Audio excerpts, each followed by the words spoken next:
Monsieur Barjon, pour la fin, on a un petit énigme pour vous. Nous courons après. Et lorsque nous avons gagné, nous les perdons, sans jamais en avoir assez ou pouvoir le remonter. Qui est-ce? Le temps.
Franchement, là, j'ai jamais été accueilli comme ça de ma vie, moi.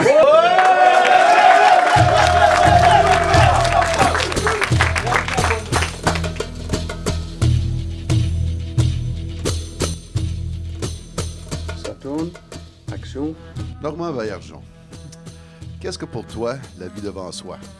Il y a un écrivain français, je ne sais pas si vous le connaissez, qui s'appelle Romain Gary, qui avait écrit un roman qui portait ce titre-là. C'est amusant à savoir. Gary, en russe, il paraît que ça veut dire brûle. Puis à un moment donné, le monsieur, il a pris un pseudonyme pour écrire la vie devant soi. Il s'est appelé Ajar, ce qui veut dire cendre. C'est assez intéressant de remarquer qu'il a fait ça. Donc, ça me fait d'abord penser à ce roman-là. Puis ça me fait penser, vous savez, je travaille en éducation. Moi, ça me fait penser à des choses en éducation, parce qu'en éducation, on vise à faire en sorte que les individus soient autonomes. C'est-à-dire qu'ils aient la vie devant eux et qu'ils puissent choisir le type de vie qu'ils veulent mener. Alors, quand on pense à l'éducation qu'on veut donner à des enfants, on aspire à ça. On aspire que l'avenir soit ouvert pour eux, qu'ils ne soient pas fixés par le hasard de leur naissance. Puis pour donner un exemple précis, quelqu'un qui serait né dans une famille très croyante et qui n'aime pas la science, par exemple, bien, si le petit garçon se découvre un amour pour la science, il aurait la vie devant lui, puis son avenir ouvert, puis il sera autonome s'il pouvait choisir de devenir un grand biologiste. Puis à l'inverse, un enfant ou une petite fille, disons, qui serait né dans une famille mécréante, c'est-à-dire absolument incroyante, mais qui se découvrirait une âme de religieuse ou de mystique, aurait la vie devant elle si elle pouvait choisir cette vie-là. Ce qui veut dire que c'est un idéal qu'on vise en éducation, de faire en sorte que chacun ait la vie devant soi. Puis j'aime à penser que chacun devrait avoir la vie devant soi à tout moment de sa vie, pas juste quand on est enfant, mais pour le reste de sa vie, on a toujours la possibilité de se choisir et d'être autonome. Puis ça implique aussi qu'on ait reçu une éducation qui nous habilite à faire ça. Donc voilà ce que c'est pour moi la vie devant soi. C'est un idéal éducatif d'abord. Je quitte ma cellule, je traverse les couloirs, je salue mes amis, je leur dis à plus tard. Je quitte pas Bordeaux, du moins pas encore, je m'évade dans les mots et la musique de noir. Ma vie est un roman, ma vie est une chanson. Qui en est l'auteur? C'est toute la question, des questions que je me pose. Des questions que je me pose. Des questions que je me pose. Des questions que je me pose. Je vous salue, homme sage, et je vous plaide notre cause.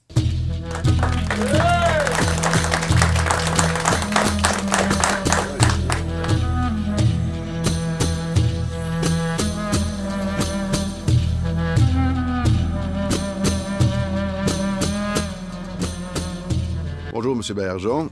Bonjour. Normand, ça va faire. Normand, ça va faire. Avant de commencer, j'aimerais rappeler que cette rencontre est dédiée à votre ami Raif Badawi, que je dois admettre, je ne connaissais pas avant que vous en parliez à la télévision. Mais on va y en venir plus tard. Et puis, c'est un plaisir pour moi et mes amis souverains de t'accueillir à notre rencontre. Un homme de ta qualité. C'est dans cette même salle ici qu'on a regardé ton entrevue que tu as accordée à Tout le monde en parle.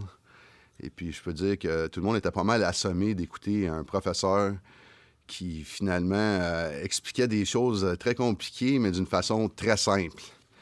On a aussi pu constater un peu que tu étais un petit peu rebelle, peut-être avec des problèmes avec les gens qui étaient en pouvoir. Oui. Et puis, finalement, tu étais un peu marginal, un peu comme nous.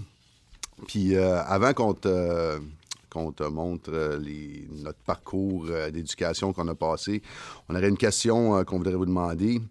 C'est que, derrière l'image d'un professeur anarcho-syndicaliste, tu serais pas un peu bad boy comme nous autres? Je suis marginal, c'est vrai, tu comprends? Je pense que dans l'histoire de l'humanité, le fait de se révolter contre des pouvoirs qui sont injustifiables, c'est une tendance naturelle des êtres humains. Je pense que même qu'une grande partie du progrès de l'humanité est due au fait qu'on a contesté des formes de pouvoir qui ne sont pas justifiables. Tu comprends? Non. Alors ça m'apparaît une tendance nette. Souvent, c'est étouffé chez beaucoup de gens. C'est étouffé pour des raisons que vous connaissez aussi bien que moi. Là. On offre des petits cadeaux, des petits bénéfices, des petits privilèges. Puis beaucoup de gens, quand ils reçoivent ça, étouffent toute tendance à critiquer ou à remettre en question l'ordre établi ou à remettre en question des privilèges. Mais cette tendance-là est présente toujours en nous, puis elle revient. Puis il y a des gens, heureusement, là, qui résistent, tu comprends? C'est pas facile de le faire des fois. Il y a des circonstances dans lesquelles c'est extrêmement dur. Puis moi, je tiens à dire que pour moi, de faire ce que je fais, c'est vrai, je critique des choses, mais pour moi, ça coûte pas un prix personnel très, très élevé, tu comprends? Alors, je suis un professeur d'université, moi, dans ce sens-là, j'ai un salaire garanti, j'ai une job, ils peuvent faire beaucoup de choses contre moi, mais pas me mettre dehors. Beaucoup de gens qui critiquent, ça leur coûte beaucoup plus cher que moi. Ces gens-là sont beaucoup plus admirables que moi, tu comprends? Moi, je le fais dans des circonstances extrêmement privilégiées. Puis au contraire, ce qui m'étonne beaucoup, c'est de voir à quel point, autour de moi, des gens, pour des petits cadeaux de rien, renoncent à toute critique, tu comprends? Comment on rentre facilement dans le rang, même chez les gens qui sont privilégiés. Peut-être même surtout chez les gens qui sont privilégiés dans nos sociétés. Merci. Plaisir.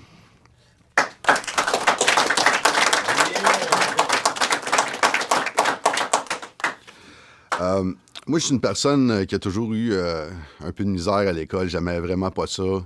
J'ai possiblement pas eu un professeur qui a capté mon attention. Certainement pas comme quand vous avez capté l'attention du monde. Surtout le monde en parle, tout le monde était fixé sur vous, personne regardait ailleurs. Je suis une personne que finalement j'ai appris beaucoup par moi-même. J'ai jamais été dirigé dans l'étude professionnelle, mais je me suis appris tout seul. Je suis mécanicien maintenant. J'ai appris d'être mécanicien longtemps, d'être mécanicien. Il a fallu que j'aille à l'école pour prendre le papier, mais je le savais quasiment déjà avant d'y aller. Ma passion, moi, c'est la musique. Et puis, j'ai pris un cours de musique, finalement, juste pour avoir une toute petite base pour me lancer avec. Et finalement, j'ai appris par moi-même. J'ai fait des spectacles toute ma vie. J'ai fait des tournées. Au fur et à mesure, je me suis toujours amélioré. J'ai maintenant 2 enfants qui sont à la fin de leurs études secondaires. Puis j'aurais aimé être un modèle pour eux autres dans leur vie académique, mais malheureusement, peut-être les études à long terme, c'est pas pour tout le monde. Je voudrais savoir qu'est-ce que vous pensez de ça. La question de l'école est bien, bien compliquée dans notre société, vu du point de vue où vous le placez, là, où vous la placez, la question. Les gens vont à l'école, normalement, ça devrait être une opportunité extraordinaire pour avoir une vie ouverte, justement, une vie autonome, puis ouvrir des horizons. L'école sert aussi à reproduire des inégalités sociales. C'est-à-dire, les gens arrivent à l'école avec un bagage extrêmement différent les uns des autres. Certains enfants arrivent à l'école, viennent d'une famille où il y a des livres, où on lit beaucoup, où des gens comme Platon, Aristote font partie du quotidien, où on discute, on lit les journaux, on discute d'idées. Souvent, pas toujours, mais souvent, c'est des familles qui sont à l'aise financièrement, tu comprends? Ces enfants-là arrivent à l'école, ils ont déjà énormément d'avantages sur d'autres enfants qui arrivent à l'école en n'ayant pas ça. Parfois, pour empirer encore la situation, l'école demande de mettre en œuvre des choses que certains ont avant d'arriver à l'école, tandis que les autres ne les ont pas. Tu comprends? Ce qui surpénalise encore ces enfants-là. Ce qui fait que la question est complexe, hein, puis les chercheurs se penchent là-dessus et essaient de corriger ça. Une des choses que je sais avec pas mal de certitudes là-dessus, c'est qu'il y a des manières d'enseigner qui font en sorte que même les enfants qui arrivent à l'école en n'ayant pas tout le bagage qu'ont les autres peuvent réussissent mieux. Souvent, on n'emploie pas ces méthodes-là. Peut-être qu'avec vous, c'est ça qui s'est passé.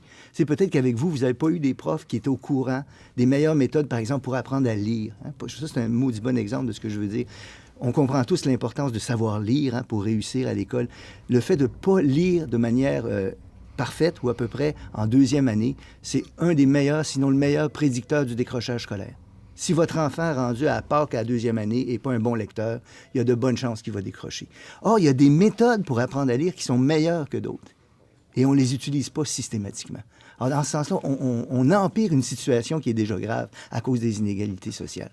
C'est pas une question simple, celle-là, mais si on prend au sérieux l'école puis l'éducation, on devrait systématiquement mettre en œuvre les meilleures méthodes puis les mettre en œuvre au bénéfice des enfants qui n'ont pas les avantages que les enfants des classes sociales favorisées ou riches ont.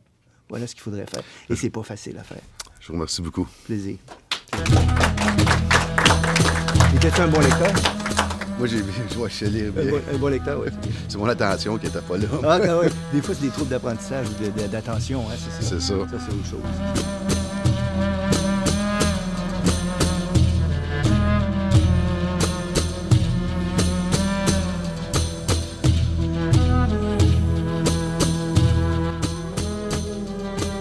Bonjour, M. Baillargeon. Je m'appelle Emmanuel. Bonjour, Emmanuel. On a regardé ton entrevue que tu as donnée à Tout le monde en parle 3-4 fois. Puis chaque fois qu'on a regardé ton entrevue, j'ai appris quelque chose. Moi, à l'école, tous mes professeurs, c'était des filles. Jamais eu d'hommes comme prof, en dehors de mon professeur d'anglais puis mon professeur d'éducation physique. Donc, je crois que si j'aurais eu un professeur comme toi, en français ou en maths, j'aurais pas décroché l'école. Je sais que tu as écrit... J'aurais peut-être appris quelque chose sur la pensée critique. Je sais que tu as écrit un livre là-dessus. Par exemple, est-ce que tu pourrais me dire comment intellectuellement je pourrais me défendre contre un policier blanc qui tue un citoyen noir? Pour prendre un exemple au hasard, là. Au hasard! on rentre... Il y a des formes d'autodéfense intellectuelle, c'est contre des discours, puis il y a des formes d'autodéfense, c'est contre des pratiques. Et puis l'exemple que tu prends, là, c'est une pratique systémique. Si on comprend? C'est pas quelque chose d'interpersonnel, hein? C'est quelque chose qui, me semble-t-il, est ancré dans un système de pensée qui est largement répandu dans notre société, moins qu'aux États-Unis. Tu as vu Ferguson ces temps-ci, où c'est un indice de ce qui s'est passé historiquement, puis une résultante d'un long processus historique. Mais même ici, il y a on en parle souvent dans les médias, profilage racial, ciblage de certaines populations, etc. Ça, c'est systémique. Puis pour vaincre des systèmes, il faut construire un autre système. Il faut de l'éducation, il faut diffuser de l'information, il faut discuter. Ça se fait pas du jour au lendemain. Puis tantôt, je parlais des pouvoirs qu'on conteste. Ça fait partie des pouvoirs qu'on conteste. Ce qui est intéressant, je pense, de se rendre compte, c'est que il y a une certaine période, je ne veux pas mettre d'années là-dessus, mais disons, si on disait un siècle, par exemple, on ne se tromperait pas, où on ne voyait même pas ces formes d'opposition-là. Le racisme n'était pas encore compris comme étant une forme profonde d'injustice sociale comme ça l'est aujourd'hui. Donc, on a fait un certain progrès. Il en reste énormément de travail à faire. Puis ça, c'est un travail, encore une fois, c'est plus sur le plan interindividuel qu'il faut agir seulement. Il faut agir sur ce plan-là, mais il faut agir sur le plan des mentalités. Et ça prend du temps. Puis ça prend des gens qui ont le courage de le dire, de l'affirmer. Ça prend des études, ça prend des gens qui vont de l'avant, qui mettent en avant ces thèses-là. C'est pas j'aimerais pouvoir dire qu'il y a une solution magique à ça. Il n'y en a pas. La solution, ça va être un travail de longue haleine avec des gens qui prennent la parole, qui expliquent, qui font comprendre, parce que c'est les mentalités qu'il faut changer. Et ça, c'est long et c'est difficile. Pas de solution facile, malheureusement. Pas de solution magique. Non, c'est ça. Là-dessus. Si tu me permets, je te parlerai de mon parcours à l'école. Moi, je dirais, dans les années 80, le racisme, c'était pas juste une rumeur au Québec. J'ai été élevé à l'haïtienne, qui veut dire... au moins de faux pas, je me faisais corriger à grands coups de « je t'aime ». Et puis, donc, quand j'allais à l'école, tu sais, j'avais une colère, comme, tu sais, une double colère, dans le fond. Fait que là... Double? Double. Grand comme les grands coups de je t'aime. OK. Puis bon, le racisme. OK.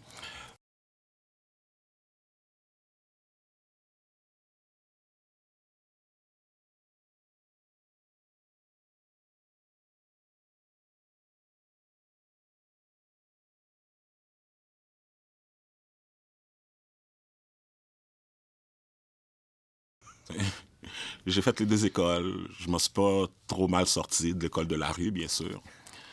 Il y en a qui ont laissé leur vie. Mais moi, de mon côté, je trouve que je m'en suis bien sorti. Je suis papa maintenant. J'ai bientôt grand-père. J'espère que qu'est-ce que j'ai appris, je vais pouvoir l'inculquer à mes enfants et à mes petits-enfants. Qu'est-ce que l'école m'a apporté? Je suis désosseur aujourd'hui. Donc, quand je vais sortir de prison, je retourne à mon métier qui est désosseur. Et puis, ma famille, c'est moi. Tu me contes ton histoire, je vais te conter un peu de la mienne là-dessus, si tu veux. Ouais. Moi, les gens ne savent pas ça, mais j'ai été élevé en Afrique. Ouais? Ouais, j'ai passé toute mon enfance en Afrique. L'Afrique noire ou l'Afrique blanche? L'Afrique noire. Okay. L'Afrique, Cameroun, Sénégal. Okay. Donc, c'est l'Afrique complètement noire. Et moi, le racisme, je l'ai appris là-bas. C'est-à-dire que t'es enfant. Je ne sais pas comment c'était à ton école quand tu étais au primaire, mais moi, mon expérience, c'est que les enfants, spontanément, ils ne sont pas racistes, les enfants. Ils ne connaissent pas ça, le racisme, les enfants. Les adultes peuvent leur apprendre le racisme. La société dans laquelle ils vivent peuvent leur apprendre le racisme. Mais les enfants eux-mêmes ne sont pas racistes. Moi, j'ai quitté le Québec à 4-5 ans. Je suis revenu, j'avais 13 ans, tu vois. J'ai toute mon enfance en Afrique. Alors, j'ai vécu avec des Noirs africains toute mon enfance. Et puis moi, le racisme, je l'ai découvert là. J'ai découvert le racisme colonial, le racisme des Blancs contre les Noirs qui perdurait. C'était les années 60, tu comprends? Et ça m'a toujours horripilé. J'ai été très jeune marqué par ça. J'ai reçu une dose d'antiracisme enfant, si tu veux. Ce qui fait que moi, dans le courant de ma vie, quand tu parlais tantôt des années 80-90, dans les années 90, quand le racisme devenait évident à Montréal, je me souviens d'avoir lu des reportages que si tu étais noir ou arabe, tu t'appelais pour un emploi ou pour louer un appartement, on disait qu'il était loué. Mais une heure après, un Blanc se présentait, lui, il l'avait. Tu te rappelles de ça? On a vu des choses comme ça. Ça m'avait complètement horripilé, ça. Complètement horripilé. Puis l'enfant en moi, là, qui connaissait le racisme d'expérience, était outré par ça.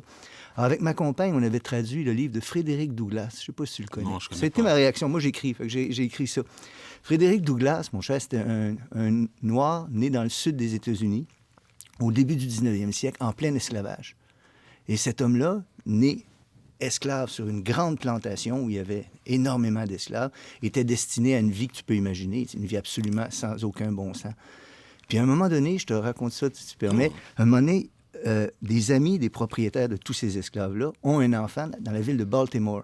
Puis ils cherchent un jeune noir pour être le jouet de leur enfant, qui a le même âge. Fait qu'ils viennent à la plantation, et celui qui est choisi s'appelle Frédéric Douglass. Ils le prennent, ils l'amènent. Il s'appelle pas Frédéric Douglass à cette époque-là, c'est le nom qu'il va prendre plus tard. Il l'amène, puis il devient l'ami du petit garçon de la famille à Baltimore. Et la mère en question, qui n'avait jamais eu d'esclave avant, n'était pas au courant de ça. Tu peux pas leur apprendre à lire aux esclaves. Tu comprends? Alors, quand le petit garçon blanc commence à aller à l'école, le jour, elle le garde avec lui, puis elle commence à lui montrer des lettres. Et Frédéric Douglass, qui était brillant, commence à apprendre à lire. Et le mari de la femme les surprend son épouse en train d'apprendre à lire au petit Frédéric Douglass. Et il lui dit à sa femme, « Mais fais pas ça! Si tu y apprends à lire, il sera plus jamais bon comme esclave, il servira à rien, il voudra plus obéir, il voudra plus écouter. » Frédéric Douglass, qui a 5 ou 6 ans, entend ça. Et qu'est-ce que tu penses qu'il entend, lui? Il dit, « Je viens de comprendre comment me libérer, il faut que j'apprenne à lire. » Alors, il va se décider d'apprendre à lire, tu comprends? Il va à peu près apprendre par lui-même à lire. Il va s'enfuir, va arriver au nord des États-Unis, va écrire son autobiographie. Il va devenir un des plus grands, les plus illustres abolitionnistes des États-Unis.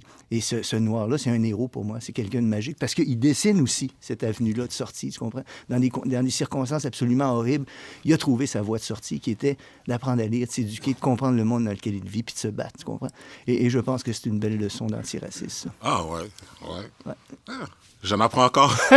Vous auriez dû être mon professeur. Je t'enverrai Vous aurez sûrement l'occasion d'envoyer quelque chose. Je t'enverrai une copie du livre de Frédéric Ça me Douglas. fait plaisir. Ça s'appelle Mémoire d'un esclave. Et puis c'est un fichu de beau livre, un fichu de beau parcours de vie. Ça me ferait plaisir de recevoir. Tu me rappelleras en partant aujourd'hui. Ouais, c'est sûr, c'est sûr. OK. Merci.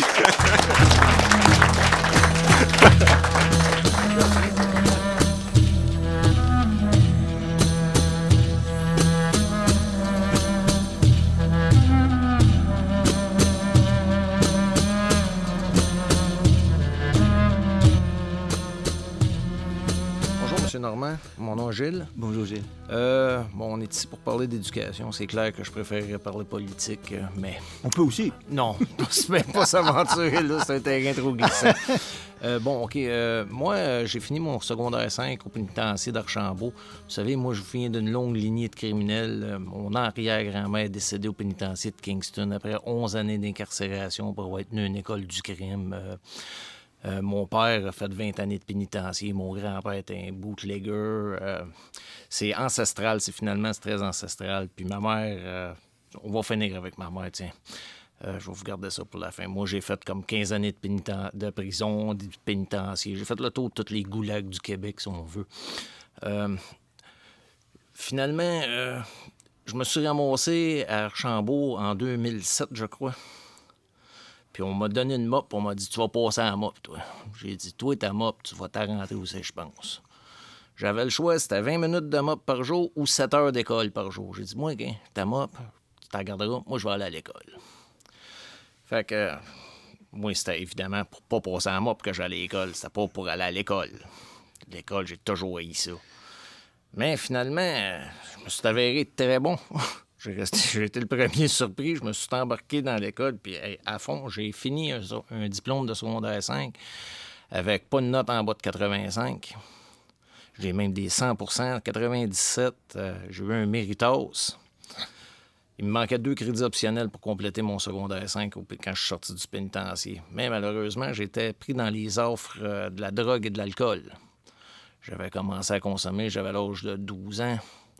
J'ai jamais arrêté. J'ai jamais même réalisé que j'avais un problème. Il y a 2 ans, pas loin de 2 ans, je me suis fait prendre dans ma plantation. On a évalué ça à 1 800 000.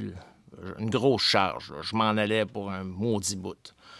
Là, j'ai dit, un autre échappatoire. Tu sais, vous savez, on devient manipulateur, on devient crasseur un petit peu quand on est dans le milieu. Là, j'ai dit, m'en aller en désintox. Sauver du temps. Fait que, encore une fois, je me suis pris dans mon propre jeu. Après la 4e journée, à force d'écouter les histoires de Pierre-Jean-Jacques puis de me reconnaître dans chacune d'entre elles, je me suis dit, maudit Christ, j'ai un problème puis un sérieux beau là de ça. Fait que j'ai embarqué dans la thérapie. Je suis devenu un modèle à suivre parce que j'étais un fils d'une longue lignée de criminels célèbres, criminels notoires, puis que j'avais réussi à m'en sortir. Puis là, j'en étais rendu à accueillir les nouveaux, puis à les encourager fortement dans le bon chemin, si on veut.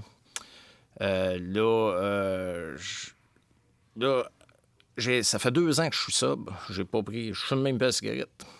C'est dur à arrêter ça. J'ai tout arrêté. Je suis le premier étonné. Je vais être honnête avec vous, je suis le premier étonné. Là, mon cheminement m'amène présentement... Bon, là, on m'a révoqué justement parce que je voulais aller à l'école.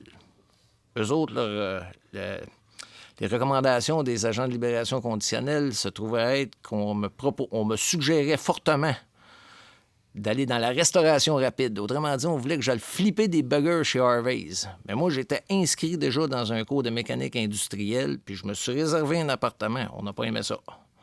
On a révoqué ma libération conditionnelle, puis on m'a renvoyé en prison. Parce que je voulais aller à l'école. Le monde est assez injuste, si on veut, quoi qu'il en soit. Mais ça me semble profondément insensé, ça. Absolument. Je suis très d'accord avec vous. J'espère qu'on va voir ça non, sur mais YouTube. c'est parce que ça me semble en plus contraire au principe qu'on met souvent de l'avant, Absolument. qui est réhabilitation, encouragement à aller à l'école. C'est eux qui vous encourageaient à l'école? Non, c'est pas eux. Non, mais au début, la MOP, là, ils ont permis d'aller à l'école là, quand vous avez renoncé à la MOP. Donc, le système encourageait cette voie-là, si je On peux serait dire. supposé d'encourager la réhabilitation, la réinsertion sociale, mais dans les faits, on met des gens dans des situations dont on leur octroie trop de pouvoir qui devient un arme dans les mains de personnes qui ont peut-être moins d'éducation pas moins d'éducation, moins de connaissance de la pauvreté, de la misère. Ça devient comme, OK, tu veux pas faire ça? Tiens. Ouais. Est-ce qu'il y a un recours pour vous? J'aimerais donc ça les amener à la cour. J'aimerais donc les poursuivre en justice, mais non, je ne crois pas parce que nous autres, Mais il n'y a pas un comité d'appel? Il n'y a pas un comité qui... Quand je suis arrivé devant les commissaires, on m'a même pas écouté. Leur décision était déjà prise. Vous savez, moi, je suis habitué de vivre là-dedans. Ça fait des années que je vis dans le milieu carcéral. Vous savez, vous voulez les vrais bandits, là, c'est pas dur. Allez au Parlement, ils sont là, les vrais bandits. Ici, vous avez plutôt 80% de gens qui ne savent pas écrire leur nom sans faire de faute d'orthographe, donc des clients faciles. Ils se plaignent pas. Ils peuvent pas remplir une feuille de plainte. Donc, dans les faits, ça reste comme ça. Donc, pour continuer, continuer à propos de l'éducation, là, mes projets futurs sont justement l'université dans le but d'obtenir un diplôme d'intervenant en toxicomanie pour pouvoir peut-être essayer d'aider un autre. Parce que moi, vous savez, j'ai pratiquement 50 ans. Je considère aujourd'hui que j'ai gaspillé ma vie. J'étais tellement plein de potentiel. J'ai lâché l'école, j'étais en robotique électronique PL4. Moi, j'aurais donné des jambes à ceux qui ne marchaient pas. Moi, j'avais l'idée de lui plugger une puce dans la tête avec des...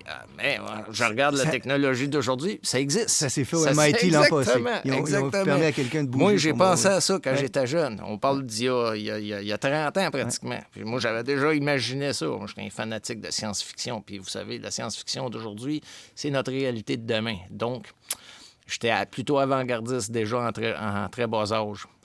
Donc, pour en revenir, comme je vous dis, moi, je voudrais devenir intervenant en toxicomanie, même si je pourrais rien qu'en sauver un. Ça me mettrait peut-être un baume sur mes plaies, vous savez. Puis là, en faisant ça, je voudrais aussi donner des conférences dans les écoles au secondaire 3 pour anti-décrochage, anti-toxicomanie. Essayer, si je pourrais peut-être arriver dans 20 ans, puis si quelqu'un viendrait me voir et me dirait « Je suis vétérinaire, c'est grâce à vous, M. Tessier. Hey, je pourrais me coucher dans cette tombe-là puis dire « Merci, bonsoir, j'ai fait ma job au moins. » C'est un beau projet, ça. Oui. Ils peuvent pas vous empêcher de retourner à l'université. Là, ils peuvent plus. Là. Non, c'est ça. Là, ils peuvent plus. Là. Vous avez peut-être vu récemment, il y a un itinérant qui est sorti de la rue puis qui a fait un doctorat à Concordia. Oui, j'ai vu ça. Et puis, il a même gagné un prix pour la meilleure thèse. Oui. C'est peut-être quelque chose qui peut vous inspirer. C'était une thèse sur l'itinérance, justement. Oui, je l'ai lu. Un peu comme vous avez le projet de faire quelque chose sur la toxicomanie. Justement, quand je l'ai lu, j'ai dit « Hey, Ben, tu vois, il y a 53 ans. » Puis je me disais « Crime, je suis pas encore rendu là, j'ai le temps. » Mais moi, je connais pas très bien le milieu dans lequel vous vivez. Je trouve insensé la partie de l'histoire que vous m'avez contée où ils vous envoient flipper des burgers. Ah oui, ils voulaient absolument... Parce que je leur avais dit qu'il n'était pas question. En vous privant de ce qu'eux-mêmes préconisent comme étant la voie de sortie.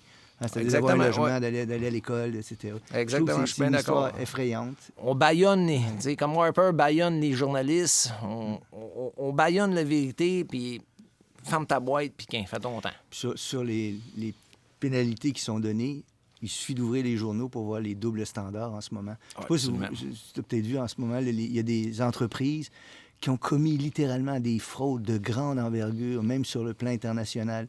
Le gouvernement s'apprête à leur donner, sinon l'absolution, mais c'est presque eux-mêmes qui vont déterminer... Ils leur donnent des contrats, elles ne sont pas nationalisées. Les bandits qui ont fait ça, c'est des vrais gros bandits, ces gens-là. Là. Ils ont presque l'absolution. C'est eux qui vont avoir une année pour déterminer la punition qu'ils devraient avoir. Alors, c'est un traitement préférentiel des bandits. Vous parliez tantôt des bootleggers. Là. Il y en a qui ont réussi. Aujourd'hui, c'est des très, très grands noms. Seagram, oui. Vous savez, mon père... Dans votre famille, il était moins bon pour... Non. Vous savez, moi, mon père me disait toujours, lorsque j'étais jeune, il a dit « Toi, tu vas être comme ta mère, tu vas être comme moi, tu vas être comme ton arrière-grand-père, comme ton grand-père, comme ta grand-mère, tu vas être un bandit. Mais toi, tu vas être un bandit intelligent. » Il dit « Toi, tu vas aller à l'école. Tu vas être un bandit avec un badge. Je dis « Hein? » J'ai dit, aujourd'hui, avoir écouté ce Saint-Homme, je siégerais probablement au Parlement. Appelé tantôt, je disais, l'idée en éducation qui nous est très chère aux gens qui pensent l'éducation, c'est de fournir aux gens l'autonomie qui permet d'avoir un avenir ouvert. Tu comprends? Tu peux choisir ta vie. Et là, l'école devient un lieu privilégié pour ça. Encore une fois, prendre l'exemple que je prenais, tu sais, le petit garçon qui vit d'une famille très croyante puis qui déteste la science, il va à l'école, il y a un cours de biologie, il découvre ça. L'école pourrait être la porte ouverte vers son avenir à lui. Pourrait, c'est ça, oui. L'éducation, c'est l'avenir. Mais ça ne marche pas toujours. Et j'aimerais savoir, dans votre cas à vous, qu'est-ce qui a fait que ça n'a pas marché quand vous y étiez à l'école? Moi, ça n'a pas marché parce que mon père est sorti du pénitencier. Mon père était un alcoolique chronique. Il m'a sorti de... Je me faisais élever par une famille qui m'aimait pas, mais que la discipline était là. Moi, pas de discipline, j'étais un free-for-all. J'étais un free-for-all. Il m'a sorti de là, puis il m'aimait beaucoup, regrettait que ma mère était décédée, il regrettait de ne pas avoir été là, de m'avoir garoché d'un bord puis de l'autre, donc il m'a laissé faire ce que je voulais.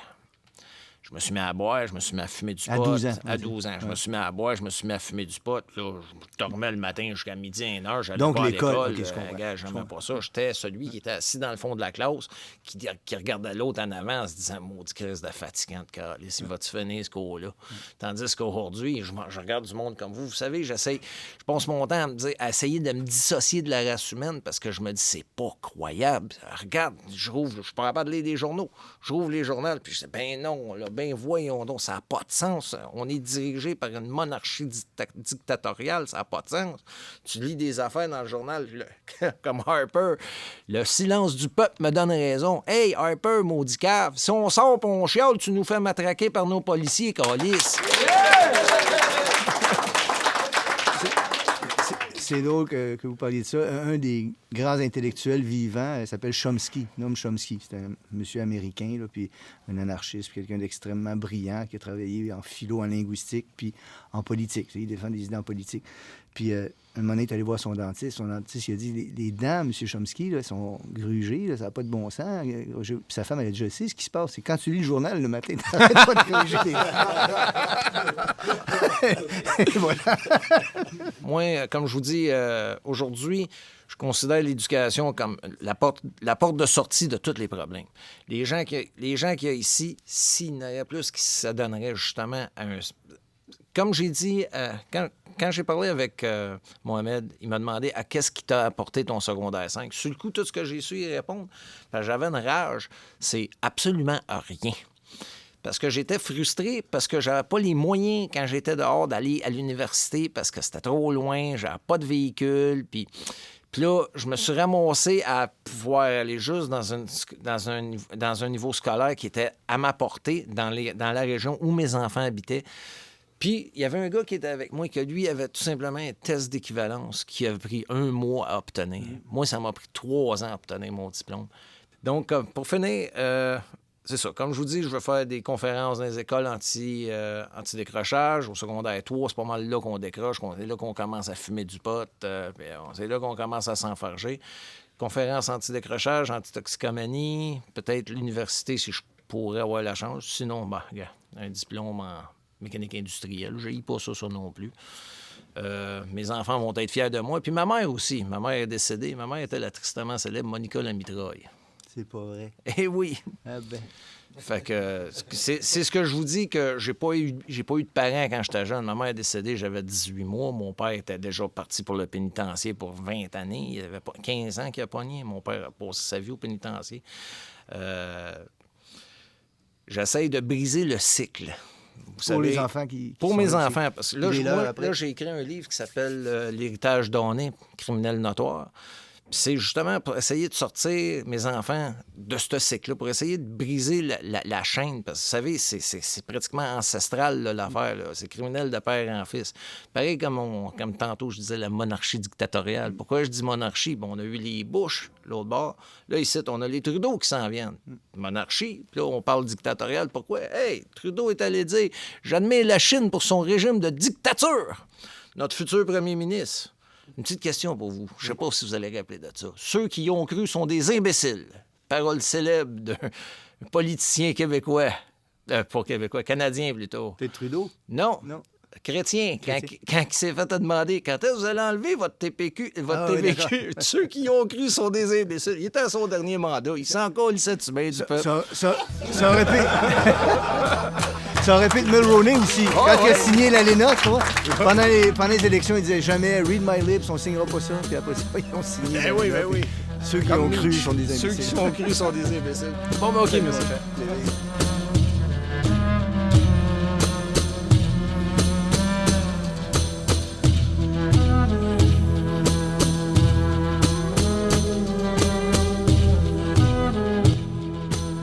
Eh bien, bonjour, Monsieur Barrière-Jean. Bonjour. Mon nom, c'est Grégory. On m'appelle Greg le Magnifique.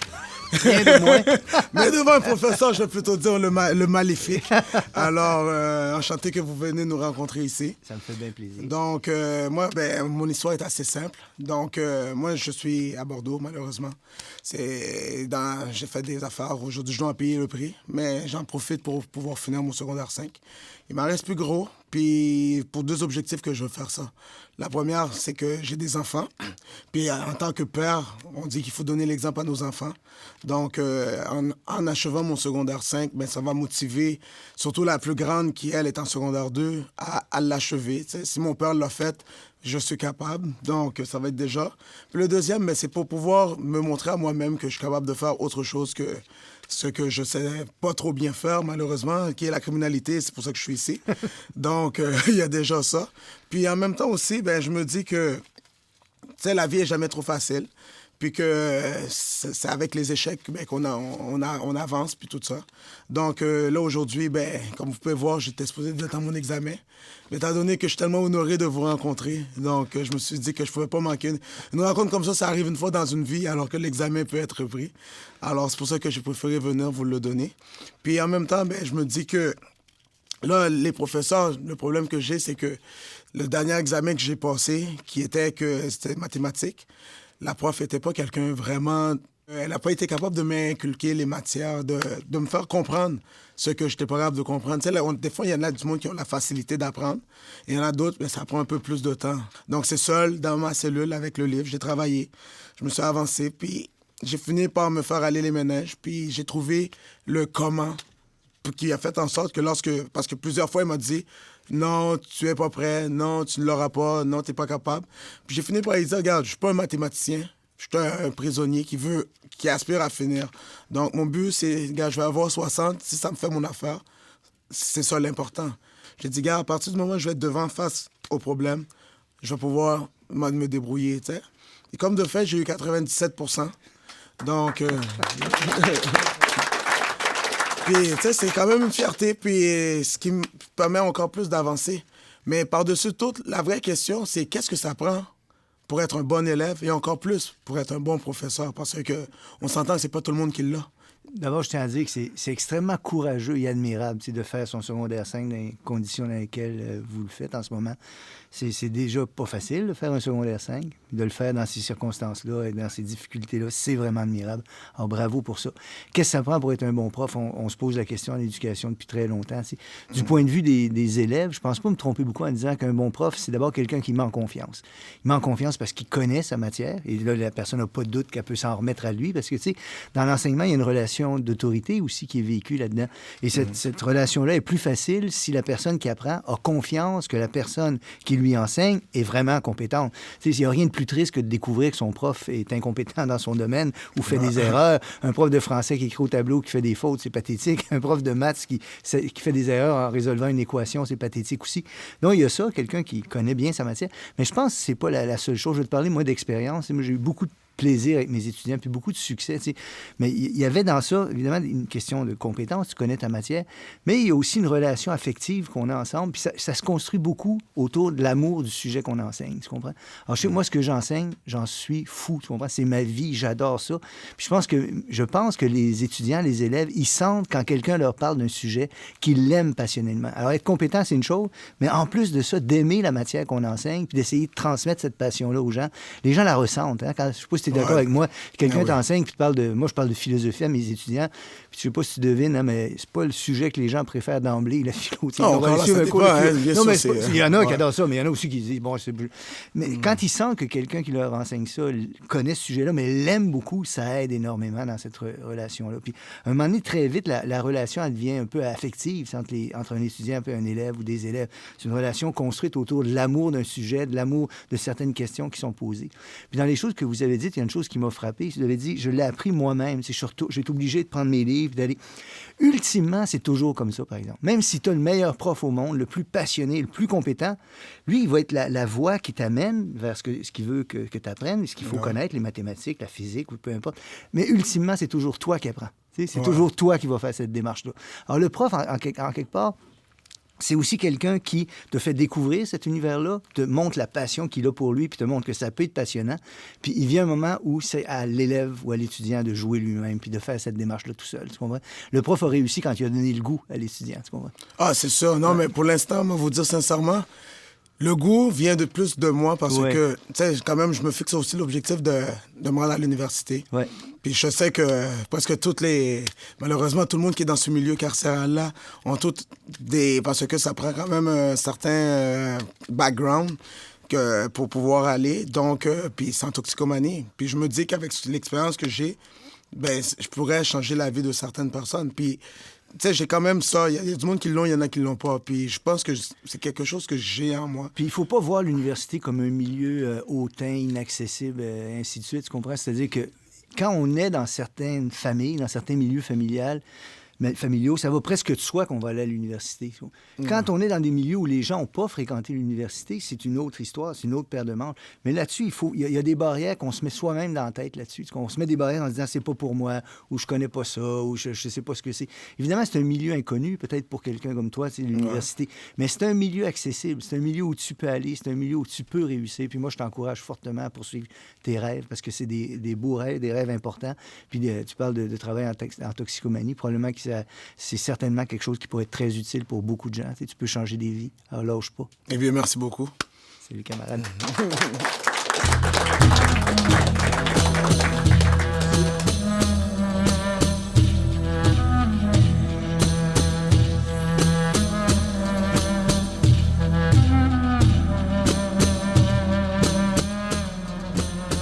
Bonjour, M. Bergeron. Bonjour. Moi, c'est M. Marseille. Salut, M. Marseille.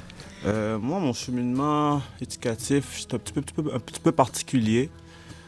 Moi, quand j'étais à peu près 14-15 ans, mes parents ont trouvé que je commençais à aller de la ligne de la droiture, comme on dit, là. Je commençais à la dévier un petit peu.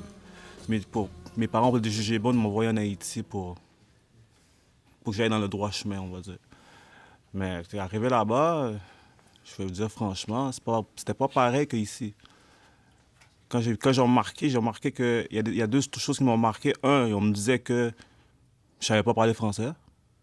Ça, j'ai trouvé ça comme bizarre. Moi, j'arrive de Montréal, Canada, toi, t'es en Haïti. Le prof, il me dit, ils comprennent rien de ce que je parle, de ce que je dis. Je suis obligé d'aller vraiment lentement parce que, nous, les Français, au Québec, on avale les mots. Là. Oh, oui.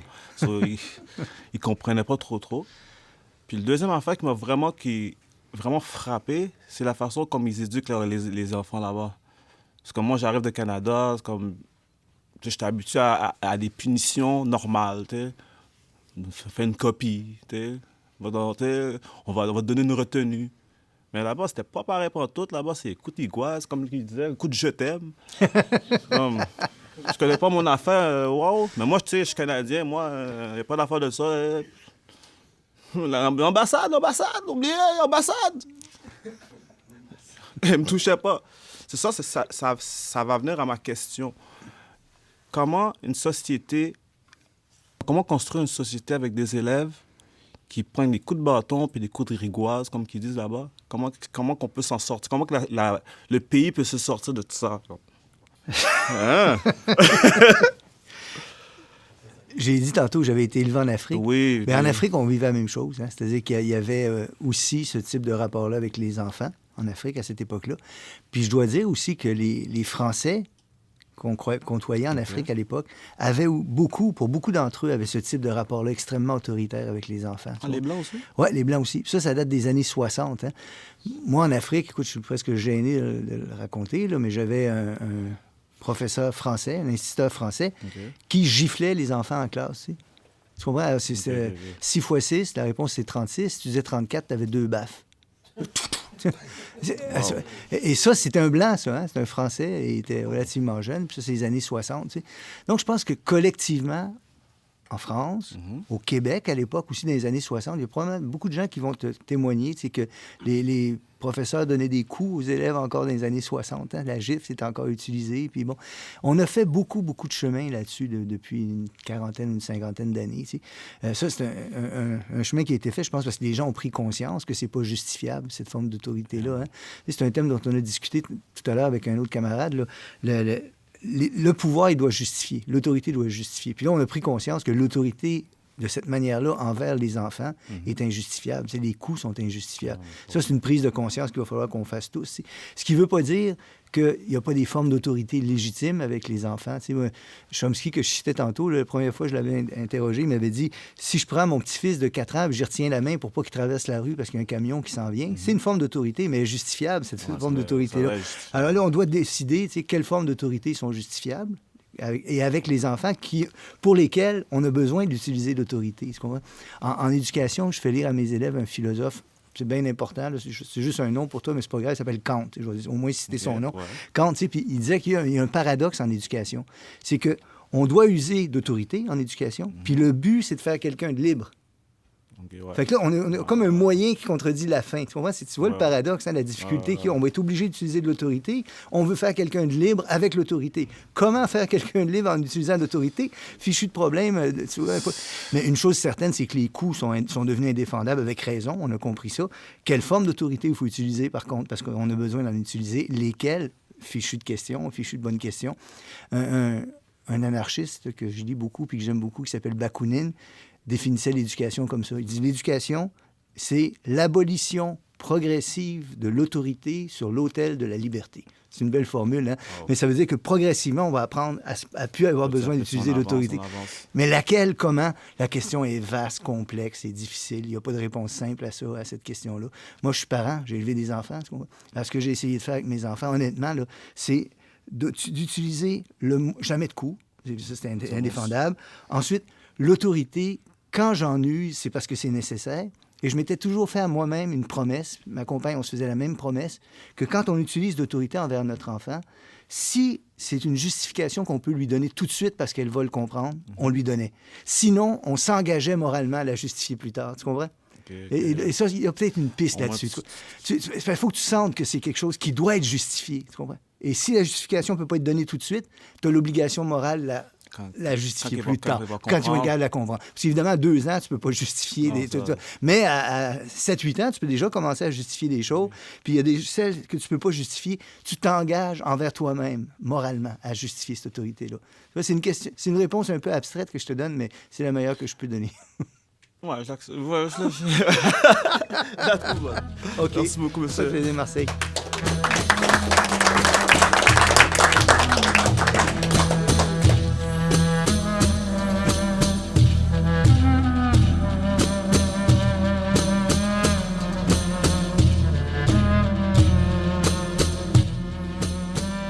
Bonjour, M. Barjon. Bonjour, mon cher. Moi, je m'appelle Émile. Salut, Émile. Moi, mon expérience à moi, c'est comme M. Marseille, mais complètement à l'envers. De l'âge de 8 ans, je suis passé du jour au lendemain d'une école haïtienne à une école québécoise, sans passer par aucune classe d'accueil, aucune transition. Résultat, je suis devenu complètement confus. C'est comme si que j'étais passé d'une planète à une autre. Dans mon français, à moi, il y avait plus de créole que de français. Au secondaire 1, j'ai complètement perdu le goût d'aller à l'école. J'ai pris le chemin de la rue. Puis aujourd'hui, je voudrais pas faire les mêmes erreurs que mes parents ont faites avec moi, avec mes enfants. Je voudrais pas faire les mêmes erreurs. Puis c'est pas à l'école que j'en veux aujourd'hui. C'est à vous, M. Baillargeon. Pourquoi vous n'êtes pas venu en Haïti?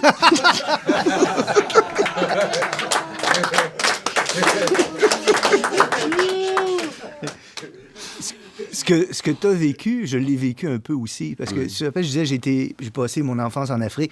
Quand je suis revenu au Québec, moi, j'étais à ce moment-là en secondaire 3 ou 4, tu vois. Et puis, j'étais dans le système d'éducation africain. C'est français, mais implanté en Afrique, avec des Africains, très peu de Blancs, presque pas. Puis c'était une école, je ne sais pas comment c'était en Haïti, mais l'école des Africains, là, dans les années 60, là, était très stricte, tu comprends? C'est une école très, très stricte. Oui. Et puis pour beaucoup de mes camarades africains, j'en ai revu après, l'école apparaissait comme le salut. Okay. C'était par là qu'on allait s'en sauver. Alors, ils étaient extrêmement studieux, mes amis. Ils étaient très studieux, très attachés à l'école. Et l'école était très rigoureuse. Quand je suis revenu au Québec, j'ai eu un peu un choc culturel, moi aussi, qui était de découvrir une école que je trouvais très laxiste. Okay. Je trouvais que c'était une école où on travaillait pas très fort. Puis il y avait des choses que je voyais. Je pense que ça va t'intéresser d'entendre ça.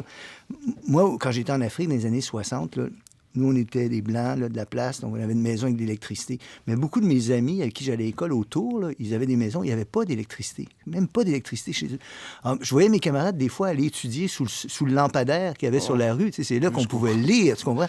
Mais quand je suis revenu au Québec, j'ai vu dans des écoles, la première école que j'ai fréquentée en venant au Québec, il y avait des intercoms dans la classe. Puis il y avait des gens qui avaient arraché les intercoms ou qui volaient des livres. Alors, ça m'apparaissait complètement... Je repensais à mes amis africains, là. C'était, pour eux, c'était tellement précieux, une école, l'électricité, les livres qui étaient rares. Alors, je voyais ça m'a provoqué, moi aussi, un choc. Mais je te relancerai en te demandant, qu'est-ce qui aurait fait que tu serais resté à l'école, ou que l'école t'aurait attaché, ou t'aurait attiré, ou que... C'est comme que je te dis, les dernières phrases, c'est comme, comment je peux dire ça, c'est pas à l'école que j'en veux, c'est parce que moi, j'ai pas vraiment eu une bonne encadrement. J'ai pas vraiment eu des parents qui étaient là comme... qui me donnaient des valeurs, qui me donnaient comme si voici qu'est-ce qui est bon, voici qu'est-ce qui est pas bon. Okay. Les autres, qu'est-ce qu'ils voulaient? Là, c'est comme ça pour toute comme culture ethnique, on va dire. Les autres, qu'est-ce qu'ils veulent? C'est que dès l'âge que t'es un enfant, c'est que dès que tu grandis, ils veulent que oui, t'aies ton secondaire 5, et t'es au cégep, et tu deviens un avocat, tu deviens, comment je pourrais dire, un juge, un médecin. Mais c'est pas comme si ils te laissent le choix d'avoir tes propres rêves. Ils te laissent le choix de t'épanouir. Tu comprends? T'es allé à l'école pour réaliser les ambitions de tes parents. Exactement. Pas les tiennes. Exactement. Ouais, c'est ça. Ça, c'est un autre drame aussi, ça, dans le parcours scolaire des gens. Il y a des fois où la famille connaît pas les possibilités d'un parcours scolaire. On voit ça des fois, des parents qui n'ont pas été à l'université, par exemple, qui ont très peu été à l'école. Exactement. Ils voient pas bien que l'école peut déboucher sur des parcours. J'ai un exemple tout près de moi, la femme avec laquelle je vis, là, puis la mère de mes enfants, là, sa grande passion dans la vie, c'est les mathématiques. Tu vois? Bon. Et puis c'est ça qu'elle aurait aimé faire. Elle vient d'un milieu familial où personne n'allait à l'université. Alors, quand est venu le temps pour elle, la plus jeune, d'aller à l'université, c'est la seule qui avait été, elle s'est dit, je vais aller en comptabilité, parce qu'en comptabilité, on va avoir une job, on se sert des maths. Mais je ne sais pas si tu sais, mais on ne fait pas de maths en comptabilité, non, c'est zéro. Et si elle était née dans une famille où les gens savaient toutes ces choses-là, elle aurait étudié en mathématiques. Okay. Mais elle ne l'a pas fait parce qu'elle a poursuivi les rêves de la famille, un peu comme les tiens, tu comprends? Les rêves qu'on pouvait avoir. Ça, je trouve ça déplorable aussi. Mais je pense qu'on devrait avoir dans le système scolaire des vrais orienteurs. Exactement. Ou des gens capables d'ouvrir des avenues à des gens comme toi ou comme elle. Il faut dire aussi qu'avec la culture que nos parents ils ont eue puis qu'ils ont aussi, c'est que les autres, en s'en venant ici, c'est plus pour s'échapper à d'autres choses. C'est pas vraiment pour, comment je peux dire, pour nous aider à s'épanouir, comme que je vous ai dit. C'est plus pour s'évader eux-mêmes dans leur propre misère qui viennent ici. Mais en venant ici, ils amènent aussi leur culture. Ils ne laissent pas en arrière. Et certainement aussi que les parents, la plupart des parents, les tiens, je ne connais pas en particulier, mais la plupart des parents prennent les décisions les meilleures avec l'information dont ils disposent. Tu comprends? C'est ce qu'ils pensent. Oui, c'est ça, c'est ce qu'ils pensent. Exactement. Et pour la plupart de ces parents-là, je pense, ils prennent les meilleures décisions compte tenu de l'information dont ils disposent. D'après eux. C'est ça, exactement. Ils n'ont pas toute l'information. Exactement. Parce que, tu sais, c'est comme, moi, je veux dire à mes parents, regarde, ça se fait pas comme ça, c'est pas comme ça se fait. Ils vont dire non, c'est comme ça se fait. Mais quelqu'un va venir, on va dire, un blanc va venir à la maison, il va dire, oh, c'est comme ça se fait. Et les autres vont dire, t'as entendu blanc, c'est comme ça se fait, c'est comme ça se fait. Même si le blanc, même s'il est en tort, pour les autres, il est pas en tort. Même si c'est Stephen Harper. Même si c'est Stephen Harper. Ils vont venir, ils vont dire, Stephen Harper va dire, c'est comme ça se fait. Ils vont dire, oui, c'est ça, t'as entendu le blanc, Stephen Harper a parlé, c'est comme ça que tu dois le faire. Mais pour finir, c'est ça qu'on appelle un argument d'autorité. Hein. C'est un mauvais argument. Ça. Exactement. puis pour finir, moi, j'ai une question un peu personnelle que depuis tout à l'heure, je vois que le monde, il vient, il pense pas à te le poser. Parce que depuis tout à l'heure, j'entends que tu as été en Afrique, tu as étudié là-bas. Je veux savoir, est-ce que tu sais parler africain? Écoute, quand je suis revenu au Québec, en Afrique, on parle un très, très grand nombre de langues. Maintenant, je ne l'ai plus, là, mais quand je suis revenu au Québec, je comprenais encore assez bien le Wolof. La langue du Sénégal. OK. Nangadef, Mangeferek. Je sais pas c'est quoi, c'est haïtien. Il y a quelqu'un dans le Sénégal est avec nous. Saint-Louis du Sénégal. Fait que il faut dire que c'était plus une expérience enrichie pour vous. Oui, c'était une expérience très enrichissante pour moi. Puis c'est une expérience qui m'a beaucoup marqué. Tu sais, tantôt, je le disais, c'est de découvrir le racisme. Tu sais, les enfants, encore une fois, les enfants ne sont pas racistes. Moi, j'étais avec mes amis noirs, etc., il n'y avait pas de racisme entre nous. Mais de le voir autour, ça m'a beaucoup marqué. Ça, je suis un antiraciste forcené. Puis quand vous êtes venu ici, c'est quoi le choc que ça vous a fait en voyant? Bien, il y a eu plusieurs chocs. Comme je te disais, je trouvais le système d'éducation laxiste au Québec. Hein, je venais d'un milieu où on avait un tel respect pour l'école, l'éducation, le savoir, les livres, tout ça. Arrivé d'un milieu où je sentais que tout ça était donné dans une grande abondance, puis on n'avait même pas beaucoup de respect pour ça. Ça m'a beaucoup frappé. Une autre chose, c'est un détail, mais je me suis jamais habitué à l'hiver. Ça aussi. Je comprends. Puis moi, j'ai eu une espèce de petit choc culturel aussi en arrivant ici, parce que je sais pas comment en Afrique, la famille est très importante, les amis, il y a une espèce de douceur de vivre qu'enfant j'avais connue, puis je retrouvais pas ça ici. Je trouvais que ça allait très vite ici. Exactement. La vitesse, me semblait. C'est pas la même chose. Non, c'est pas la même chose. Là-bas, c'est pas le même rapport au temps, tu comprends? Ouais. Alors, mais le monde prend leur temps là-bas. Oui, il y a plus le temps n'est pas le même en Afrique qu'ici. Alors ça m'avait beaucoup frappé. Moi, il a même fallu que je m'habitue au Québec. Tu sais. Exactement. Puis il y a un humoriste québécois qui s'appelle Yvon Deschamps, je ne sais pas si tu connais, c'est un très grand monsieur. Oui. Quand je suis revenu au Québec, j'avais 13 ans. Écoute, la famille canadienne qui nous a remplacés, là, l'autre bord, est arrivée. Il y avait un garçon de mon âge, un Canadien. Il est arrivé avec un disque de Robert Charlebois. Okay. Il a mis ça. Moi, j'étais convaincu que Charlebois chantait en anglais. Je comprenais pas ce qu'il racontait. Je comprenais pas ce qu'il racontait. Je parlais pas québécois comme un Québécois. Fait que quand je suis arrivé ici, il a fallu que je m'habitue à l'accent, tout ça. Puis à ce nouveau monde que je connaissais pas. Puis là, j'ai écouté Yvon Deschamps. Puis Yvon Deschamps, c'est quelqu'un qui... Il y a 2 ans, j'ai participé à une émission de télé pour lui rendre hommage. C'est moi qui ne vais jamais à la télé ou presque. Ça, j'avais accepté de le faire pour lui rendre hommage parce que c'est quelqu'un qui m'a ouvert les portes du Québec. Ça me l'avait fait comprendre. Un humoriste, Yvon Deschamps. Puis pour finir, on peut-tu faire une pétition pour que... Comment tu puisses instruire des professeurs en Haïti puis tout ça? J'ai 2 bons amis haïtiens avec lesquels je travaille des fois sur des projets, notamment un là, pour Haïti, c'est Rodney Saint-Éloi, l'éditeur Rodney Saint-Éloi. Là, avec... Ça, je vais te faire une confidence, une vraie confidence. À nous, là. Ouais, vous entendez? Il nous fait une confidence, les gars. Venez vos oreilles, là. mon papa est décédé, tu comprends? Puis on va prendre des sous pour faire des dons de livres en Haïti puis en Afrique, tu comprends? Et c'est René qui va s'occuper de ça. Oh. Voilà.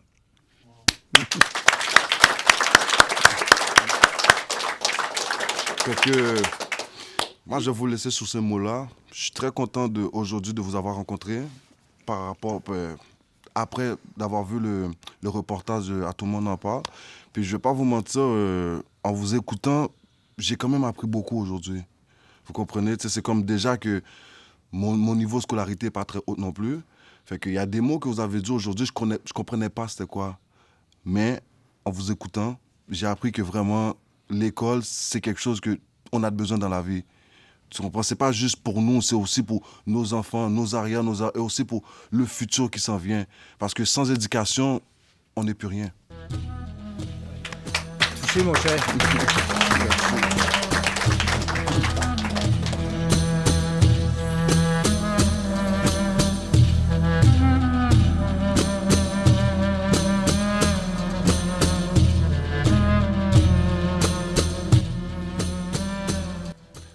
Monsieur Bayarjon. Bonjour. Moi, je m'appelle Walid. Je suis d'origine tunisienne. Et aujourd'hui, je suis ici pour vous raconter mon vécu presque comme la même affaire que les autres entre deux pays, la Tunisie puis le Canada. Parce que moi, je suis né ici, puis je suis allé en Tunisie à l'âge de 5 ans. J'ai appris la culture, la langue, la religion. J'ai fait mes études là-bas. Après, je suis revenu ici à l'âge comme de 12 ans. Puis c'est ça, comme j'ai fait une année. J'ai fait comme une année en secondaire. Puis là, je suis retourné en Tunisie. Fait que j'ai fini mes études là-bas. Puis j'ai fait un DEP en plomberie. Puis comme après, je suis revenu ici à l'âge de 16 ans. J'ai commencé à faire encore comme 2 études. Puis après, j'ai arrêté. Mais là, après, je suis allé dans une compagnie, mais on m'a pas accepté parce qu'on m'a dit que le diplôme que j'avais n'était pas reconnaissable. Fait que là, j'ai arrêté, j'ai abandonné. J'ai commencé à travailler normal. Aujourd'hui, je vous raconte qu'est-ce qui s'est passé comme en Tunisie. Parce que moi, mon vécu, je l'ai eu plus en Tunisie. Puis je sais pas si vous connaissez le président Ben Ali, puis l'histoire de la Tunisie.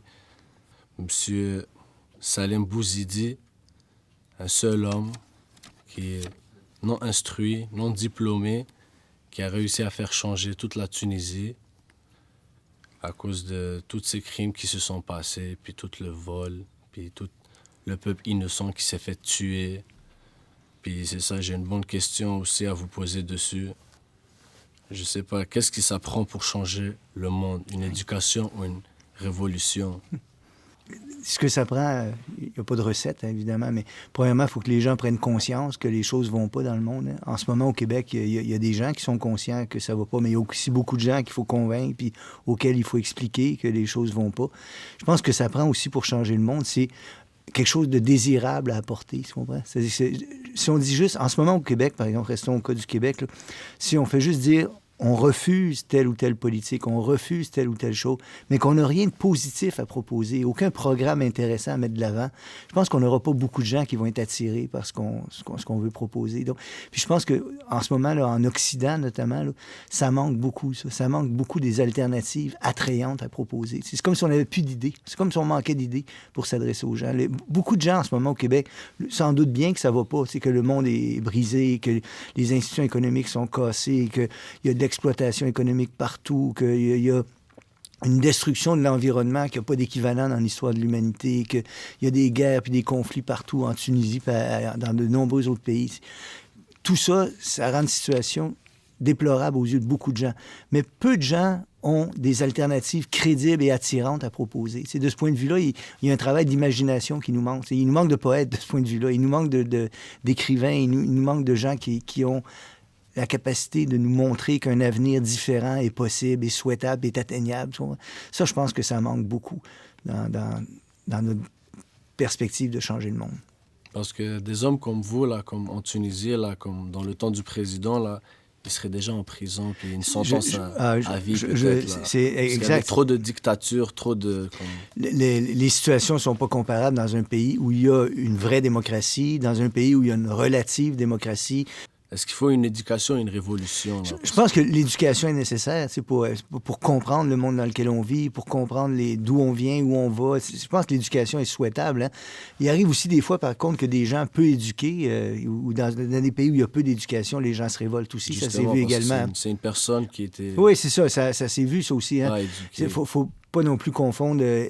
éducation et compréhension du monde. Il y a des fois des gens qui n'ont pas d'éducation formelle, par exemple, qui n'ont pas été à l'école très, très longtemps, mais qui ont acquis beaucoup d'éducation par leur lecture, par les groupes dans lesquels ils font partie. Ça, c'est une autre chose dans le changement social, je trouve, qui est importante. Je trouve qu'on vit dans un monde où souvent, même quand les gens sont conscients que quelque chose ne va pas, ils sont tellement isolés, tu comprends? Tellement les uns isolés des autres, jamais regroupés, qu'ils ont de la difficulté à apprendre les uns des autres puis à se convaincre qu'ils peuvent changer des choses. Ça. Puis je pense qu'au Québec, on est rendu là. Au Québec, Contrairement à d'autres pays où des changements ont eu lieu, là, au Québec, les gens sont très, très isolés maintenant. Les gens n'ont pas de lieu communautaire où se regrouper beaucoup. Les gens n'ont pas beaucoup d'occasions d'échanger entre eux puis d'apprendre entre eux.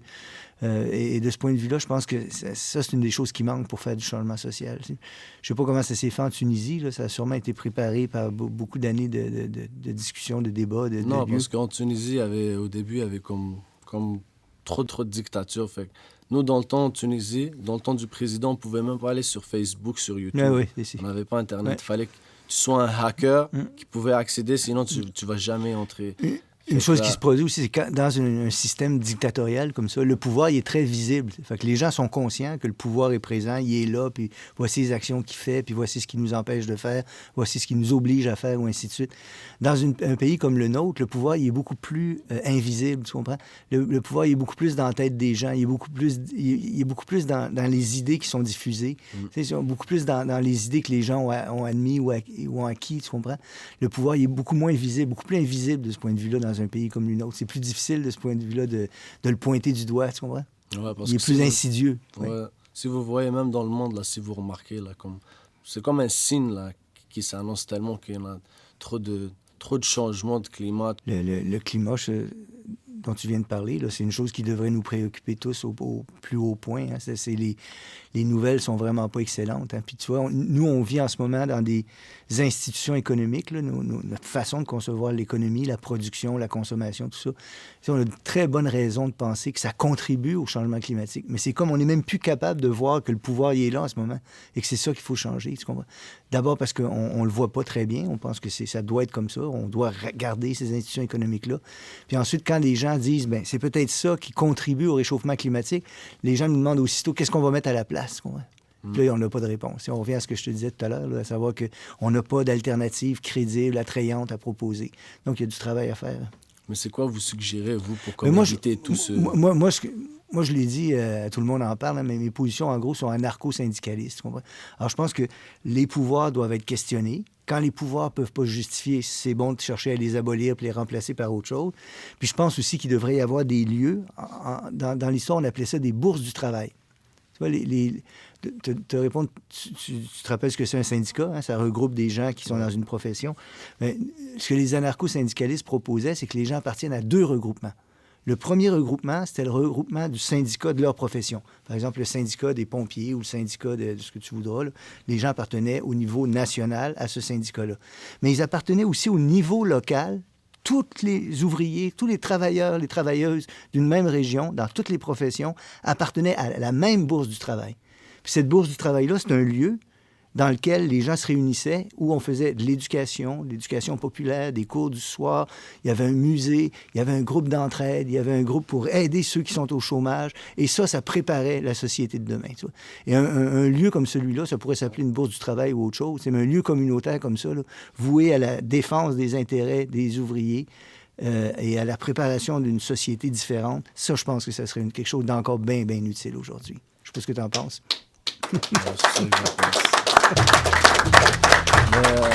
Monsieur Baillargeon, moi je suis ravi de vous voir aujourd'hui parce que vous êtes une des personnes qu'on en parle beaucoup aujourd'hui, puis qu'on en parle comme du bien, fait que ça me fait plaisir de rencontrer des personnes comme vous là, puis j'espère que ça va être encore mieux pour vous. Ça m'a fait plaisir de te rencontrer, mon cher. Merci de tes bonnes questions.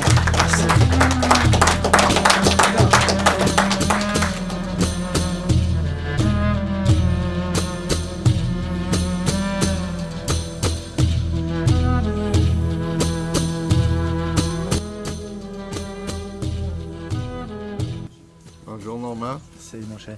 Je m'appelle Frost. C'est mon nom d'artiste. Pour d'autres raisons. Mais j'avoue que quand Mohamed m'a demandé de faire un témoignage devant vous, j'étais comme... Mais qu'est-ce que je pourrais dire à un si grand professeur qui parle si bien le français? Parce que, en effet, vous êtes devant un enfant de la loi 101. Bon, pour mes parents, s'ils avaient le choix, ils m'auraient jamais envoyé à l'école française. Mais là que je l'ai fait, je suis content de pouvoir vous parler en français. Puis ma mère est très contente que là, je peux m'exprimer en français aussi. Puis c'est une affaire que j'utilise à chaque jour. Bon, je sais mon français, c'est pas le meilleur au monde, mais je peux me débrouiller quand même. Tu parles très bien. Ah, merci. J'essaye, non? Puis, même des fois, quand je fais de la musique, j'ai même été capable d'écrire certaines chansons en français, mais je l'ai pas amené avec moi présentement. Mais j'ai seulement fait mon de pré-maternelle à 6e année en français. Mon secondaire puis mon cégep, je l'ai fait en anglais. OK. Puis c'est ça, je veux juste savoir qu'est-ce que t'en penses sur la loi 101. Je pense que au Québec, quand la loi 101 a été passée, là, elle était nécessaire, cette loi-là, pour protéger le français au Québec. C'est en 1976, ça fait donc extrêmement longtemps que c'est arrivé, ça. Et puis, effectivement, il y a eu plusieurs générations depuis ce temps-là, d'enfants anglophones qui ont fréquenté l'école française jusqu'à fin du secondaire. Hein, au cégep, c'était Oui, ça dépendait parce que moi, mon père, il est arrivé à Montréal avant ça. Alors, il fallait juste qu'il signe une feuille puis j'étais capable d'aller... Il y avait différentes conditions. Si un frère ou une sœur fréquentait déjà l'école... J'étais chanceux, ça tombait que il fallait que je fasse mon primaire en français, mais parce que lui était au Canada avant un certain loi, je pense, c'était arrivant dans les... Loi 22, Bill 22, je pense. Quelque chose de même, oui. Alors, j'étais capable d'aller à un secondaire anglais. Donc, je pense que la loi était nécessaire quand elle a été passée. Là, elle a joué un rôle extrêmement important dans l'histoire récente du Québec. Ceci dit, je trouve, pour moi, le métier que je fais, par exemple, à l'université, là, c'est précieux d'avoir à Montréal des universités francophones puis des universités anglophones. T'sais. De la même manière que parler 2 langues, tu le disais toi-même, tu t'en rends compte, c'est une chose souhaitable. Hein? C'est le fun d'être bilingue. On aimerait en parler 3, puis 4, puis 5. C'est ça, je dis tout le temps aux gars. Il y a l'enjeu politique, là, la loi 101 joue un rôle important. Ensuite, il y a la vie personnelle où on souhaite parler plusieurs langues. Puis Montréal, de ce point de vue-là, pour la vie intellectuelle, c'est très riche, Montréal. Hein, tu peux passer d'une université francophone, tu fais quelques stations de métro, tu arrives à une très grande université anglophone, et donc tu fréquentes les deux univers. On a l'avantage, les Québécois, d'avoir un pied dans la culture européenne, française en particulier, puis un pied dans la culture anglophone et puis américaine. Pour la vie des idées, c'est extrêmement précieux. Pour la vie artistique, probablement aussi. Montréal, s'il se fait un rap intéressant, il y a des bonnes chances que Montréal va être un lieu où ça va se faire, ça. Plus qu'en France. C'est une ville bilingue. Oui, c'est ça. Puis le bilinguisme, c'est plus qu'une question de simplement avoir contact avec 2 langues ou de parler 2 langues, c'est d'être imprégné de culture, tu comprends? Donc, un jeune qui s'intéresse je prends le rap, mais je connais pas grand-chose, mais probablement qu'il connaît bien ce qui se fait aux États-Unis, puis il y a une sensibilité par rapport à ça, puis il connaît bien aussi la musique francophone du Québec, peut-être même la musique... Tu sais, ça fait un mélange qui risque d'être explosif et intéressant. Tu deviens plus cultivé avec ça. Oui, c'est ça. Ouais. Puis ça enrichit la culture, voilà.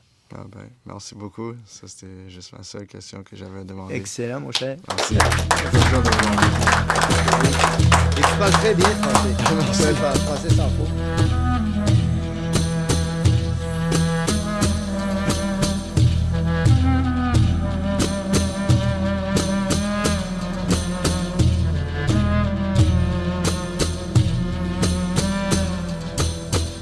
Salut Normand, moi c'est Dave. Salut Dave. Ça va bien? Oui, toi aussi j'espère. Ouais, ça va, je suis content d'avoir quelqu'un d'intelligent avec qui parler. Puis grâce à Mohamed, j'ai lu ta lettre que tu as écrite pour Raif Badawi. Je trouve que c'est une bonne chose que du monde au Québec se soucie de ce qui se passe dans les autres pays parce que ça pourrait arriver ici aussi, puis ça serait bon que les autres pays se soucient de ce qui se passe ici. Ça m'a inspiré à écrire une chanson, ta lettre. Je vais te la chanter après. Mais j'aurais 2 ou 3 petites questions pour toi. Avec plaisir. La première, qu'est-ce que tu penses, vraiment honnêtement, qu'est-ce que tu penses de... Parce que tantôt, vous parliez de profilage. Qu'est-ce que tu penses de la charte que Pauline Marois voulait imposer? Je pense que c'est un débat qui a été bien malmené, ça, au Québec. Tu vois, je crois que, tu sais, tu te souviens peut-être, j'ai écrit un livre, Psycho d'autodéfense intellectuelle. Tu sais, c'était pour essayer d'avoir des débats les plus simples, les plus honnêtes possibles, puis pas employer des mauvais arguments quand on échange sur une question, tu sais. Tantôt, on avait un collègue qui disait l'argument d'autorité. Là, ses parents, là, Leblanc le dit, donc c'est vrai. Ça, c'est un argument d'autorité. C'est pas un bon argument. La plupart du temps, c'est pas un bon argument.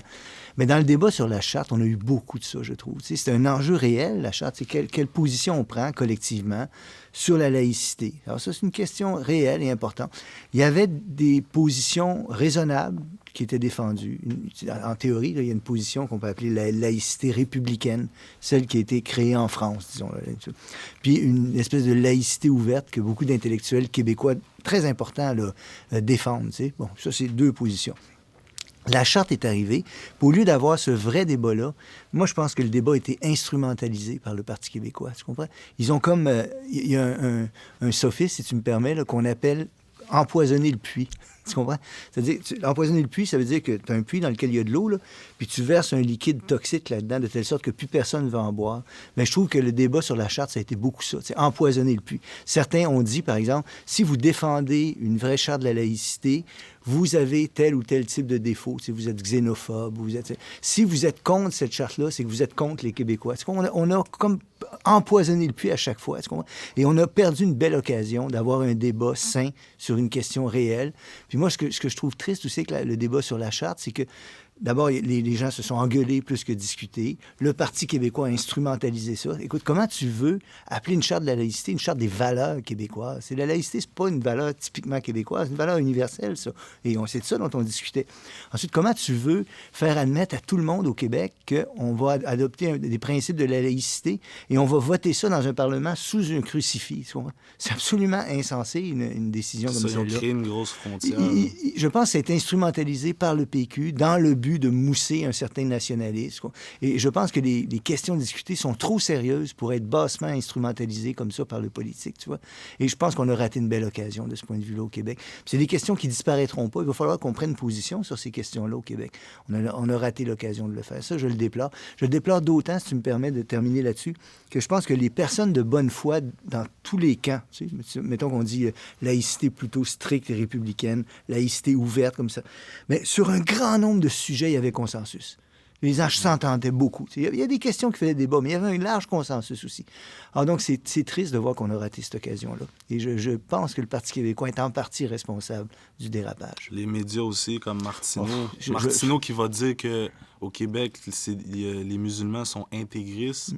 Puis si je me trompe pas, quelqu'un d'intégriste, ça veut dire qu'il veut que les autres fassent comme lui. C'est le gouvernement qui sont intégristes. Le débat était, comme je te disais tantôt au début, instrumentalisé par le PQ, puis aussi les gens ont empoisonné le puits.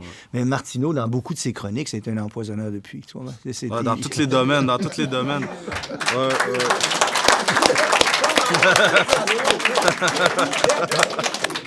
Quand il avait fini d'écrire, on n'avait plus le goût de boire ce eau-là. Qu'est-ce que tu penses des policiers que, quand c'était les étudiants qui manifestaient pour leurs droits, ils ne voulaient pas se faire trop taxer, donc on se fait surtaxer au Québec. Ils se faisaient battre dans la rue par des policiers, juste parce qu'ils manifestaient. Mais quand c'est les policiers qui se font toucher à leur régime de retraite, eux autres, en bas au Québécois, ils vont crisser le feu dans la rue, au centre-ville, puis ils boycottent, ils ont le droit de faire ce qu'ils veulent, eux autres, mais pas le reste de la population. Un principe de logique élémentaire, quand on discute, c'est de ne pas se contredire. Tu ne peux pas dire simultanément la Terre est ronde et puis 5 minutes après, la Terre n'est pas ronde. Ça, c'est une contradiction, c'est magnifique. Alors, la plupart des gens essaient d'éviter de se contredire de manière trop évidente. Il semble que les policiers ne fassent pas partie de la plupart des gens. C'est vrai. Une dernière question, vu qu'on le sujet, c'est un peu l'éducation. Tu sais, le savoir, c'est une arme. Oui. Puis l'éducation, c'est pas la même éducation qui est réservée aux mêmes classes de personnes. Puis là, les gens qui dirigent le monde, puis qui dirigent le Québec aussi, ils ont accès à des savoirs qu'ils ne partagent pas avec le reste du monde. Qu'est-ce que tu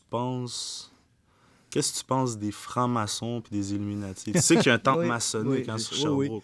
Oui, je suis même déjà allé parce que j'avais un de mes étudiants qui était membre de ce temple-là. Tu sais, moi les francs-maçons, c'est très vieux, hein? Ça date d'il y a très, très, très longtemps, peut-être 17e, 18e siècle, c'était très répandu. C'était des gens qui étaient laïcs, souvent de gauche, hein? Pas tous, mais souvent laïcs et de gauche, et qui faisaient la promotion de l'éducation, du savoir puis de la culture, plusieurs tendances, en tout cas, parmi les francs-maçons. Mais une chose est certaine, c'est que le mouvement de la franc-maçonnerie, c'est pas un mouvement... c'est un mouvement qui vivait, surtout à l'époque, plutôt caché, pour toutes sortes de raisons. Mais aujourd'hui, c'est au grand jour. Hein, c'est pas quelque chose de caché. Tu peux facilement les rencontrer, ces gens-là, parler avec eux. Je suis même déjà allé donner une conférence, moi, dans le milieu des francs-maçons. Et ça, c'est très différent de conspiration alléguée, comme les Illuminati, tu comprends? Et moi, je pense que pour comprendre le monde dans lequel on vit, on n'a pas besoin de conspiration. On n'a pas besoin d'invoquer une conspiration, tu sais. Imagine que les dirigeants de GM, OK, l'an prochain, veulent faire le plus de profit possible en vendant le plus cher possible des autos qui vont leur coûter le moins cher possible à produire. Est-ce que c'est ça qui se passe? Oui. Est-ce qu'on a besoin d'une conspiration pour expliquer ça? Non. C'est le fonctionnement normal de nos institutions. Tu n'as pas besoin d'imaginer que les gens de GM et d'autres compagnies se réunissent en cachette dans un bureau et disent « L'an prochain, on va essayer de vendre nos autos le plus cher possible. » Le système fonctionne comme ça. C'est les règles de fonctionnement, c'est ouvert et tout le monde peut le savoir. Alors, Non, il se cache pas. Il se cache pas. Et je pense qu'on n'a pas besoin... Tu sais, il y en a des choses qui peuvent apparaître comme des conspirations qui sont avérées, connues. Tu sais. Il existe une chose qui s'appelle la commission trilatérale. Tu sais, dans les années 70, la commission trilatérale est née. Et puis, leurs textes sont accessibles. C'est pas une conspiration, là, c'est au grand jour. Ils ont écrit des textes. Un des premiers rapports de la commission trilatérale disait les années 60 ont été dures à traverser pour les élites, parce que dans la plupart de nos sociétés, beaucoup de gens, beaucoup de groupes de gens, les femmes, les étudiants, les Noirs, les ci, exigent de plus en plus de place, veulent revendiquer des droits. C'est un danger pour nous, pour notre démocratie, puis pour les élites. Ils l'ont dit. Est-ce que c'est une conspiration? Non, parce que c'est au grand jour. Et ces choses-là sont accessibles, puis on peut les lire. Ce qu'il faut, c'est se conscientiser que c'est ça, puis surtout comprendre que ce qui est en jeu, c'est nos institutions elles-mêmes. C'est nos institutions, c'est-à-dire le type d'organisation économique et politique dans lequel on vit. Voilà. Des fois, il y a des choses qui sont plus en cachette, puis des fois, elles sont mises au grand jour. Tu as peut-être vu récemment ce qui est arrivé avec TransCanada. Tu vois? TransCanada, là, c'est la compagnie qui a intérêt à faire venir un pipeline, un oléoduc, depuis l'Alberta jusqu'au Québec. Et ils ont fait appel à une firme de relations publiques pour mettre sur pied un programme d'endoctrinement de la population, de propagande. Mais ce document-là est écoulé, il est apparu dans Le Devoir. Tantôt, on disait les médias, etc. Il y en a qui sont plus indépendants que d'autres, un peu plus intéressants, comme Le Devoir, c'est un journal qui reste indépendant, Le Devoir au Québec. Eux, ils ont obtenu ce plan d'action préparé par une firme, une des plus grosses au monde, sinon la plus grosse firme de relations publiques au monde, pour TransCanada. Et là, tu avais tout leur programme. Alors, il y a des choses qui sont... pas trop étonnante. Par exemple, il disait il y a un certain nombre de personnalités au Québec là, qui pensent comme nous, puis qui défendent nos intérêts. On va faire appel à ces gens-là pour qu'ils parlent aux gens, qu'ils aillent dans les médias. Est-ce que c'est une conspiration, ça? C'est pas très étonnant. Compte tenu... Ce qui arrive, c'est que là, on l'a su, là, on a eu le document, mais on sait, toi et moi, puis tout le monde qui réfléchit un petit peu, que ça se passe à longueur de journée. Fait que c'est ça. Si j'ai bien compris ce qu'ils font, ils nous le cachent pas, mais ils nous l'apprennent pas. Et si possible, ils vont faire des choses sans les annoncer. Puis des fois, comme je disais pour GM, le seul fonctionnement normal des institutions produit ces résultats-là. D'autres fois, il y a des choses qu'ils aimeraient mieux que ce ne soit pas connu. Mais encore là, on peut fouiller puis le savoir. Hein. Puis, il y a peu de gens qui savent ça, mais en ce moment, dans beaucoup de démocraties là, dans le monde, là, il y a plus de personnes qui travaillent dans l'industrie des relations publiques, comme l'organisme qui a préparé le plan pour TransCanada, que de journalistes. Et ça donne une idée du monde dans lequel on vit, ça. Hein. Ça veut dire que le cerveau du public, il faut qu'il soit préparé, qu'il faut qu'il soit conditionné, il faut qu'il soit mis en place. Aller travailler, acheter ça, aller voir le nouveau film, mais tu verras jamais une annonce à la TV qui dit « Allez à la bibliothèque, vous renseigner sur l'histoire » ou « Asseyez-vous 10 minutes pour réfléchir ». Jamais. C'est ça. C'est ça. Okay. Mais au Québec, on a une très belle bibliothèque nationale que les gens fréquentent beaucoup. Puis ça, c'est un des beaux succès. Moi, où je suis à l'UQAM, là, quand je sors de l'UQAM, j'ai d'abord Oma, un quartier extrêmement pauvre à Montréal, un des plus pauvres au Canada, avec beaucoup de misère que je vois autour de l'université. Puis à côté, pour m'encourager, il y a la grande bibliothèque, qui est un beau succès. Là, puis les gens la fréquentent, beaucoup de gens la fréquentent, cette bibliothèque-là. Puis ça, c'est quelque chose qui me réjouit.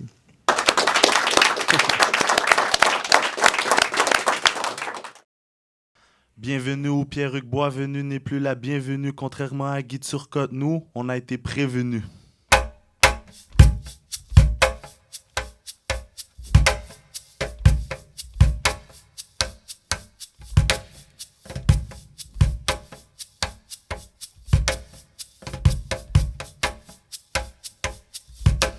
Enfermé dans le bullpen, je rêve de me sentir comme Guy la liberté. Pour se libérer de la maternité, y a des ados qui se font avorter. On est tous prisonniers de leur système, comme les rebelles en quarantaine. Tu veux juste t'évader de cette vie, mais t'as oublié que tes parents t'aiment.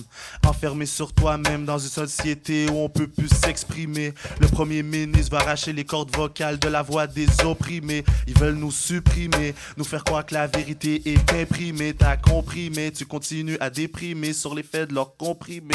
On sait même plus où aller, la police nous arrête toujours pour aucune raison valable. Ils se mêlent pas de leurs oignons, nous prennent pour des légumes, nous jettent dans le panier à salade. Pris dans le cercle vicieux, on enfreint leurs lois sans le vouloir. Parfois on dirait que la prison m'aspire comme un trou noir. Sur le régime de guerre de Harper, on a tous maigri. Je pisse pas sur la loi, non, juste sur celui qui l'a écrit. Incarcéré dans le hood, condamné à vendre la poudre. Les faibles ont mal au bras à force de se serrer les coudes. Pour moi la liberté, bah c'est juste une statue qui devrait porter des menottes ou bien être abattue par un skinhead avec une plaque qui sera acquitté au procès. Pas témoin, pas de preuve et ça, seul un procès. Demande aux Illuminati, ils te répondront même pas. Demain tu te réveilleras avec un cancer qui sort de nulle part. La liberté de notre conscience aujourd'hui porte des menottes. Y a des rats et des drogués qui meurent pour des peanuts. On veut sortir de l'engrenage, encore enfermé à notre âge. Si je mets tout le monde dans le même bateau, c'est que les autres ont fait naufrage. Demande à Saputo, il te répondra que la vie est un fromage. Demande à cette putain, elle te répondra que c'est mieux que le chômage. Pour cette population, la dépression est une occupation. Depuis que ma liberté d'expression a un agent de probation, Stephen Harper a dit que le silence du peuple lui donne raison. Bientôt ils installeront des caméras partout dans nos maisons. Colette, dis-moi quelle tempête m'apporte le ciel. Ce vent violent m'empêche de voler de mes propres ailes. Les plus grands délinquants sur la planète, c'est nos gouvernements. Je me sens claustrophobe, ligoté par leurs règlements. On est au courant de leur armement seulement après le bombardement. Malheureusement, Pinocchio, la marionnette, est le boss du parlement. Révolutionnaire, ils veulent me briser, mais je me régénère. Car je préfère mourir que de vivre dans un pays libre imaginaire. La peine de mort est pas abolie au nombre de cochons qui commettent des meurtres. Pour moi, Québécois rime avec peuple de moutons aveugles. La liberté n'a pas de prix. Manara Yves Badawi, sa famille est à l'abri, lui prisonnier de l'Arabie. Tous ces bandits en habit veulent du pouvoir sur ma vie. Mais vu qu'ici c'est l'enfer, je sais que j'irai au paradis. Bienvenue où Pierre-Hugues Boisvenu n'est plus la bienvenue. Contrairement à Guy Turcotte, nous on a été prévenus.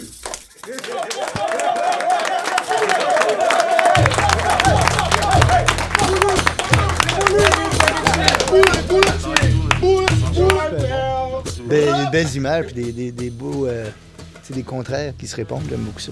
Ah, merci, merci. T'écris bien. Je laisse savoir ce qu'un prof d'université en pensait. Mais t'écris bien. Merci beaucoup. Bravo.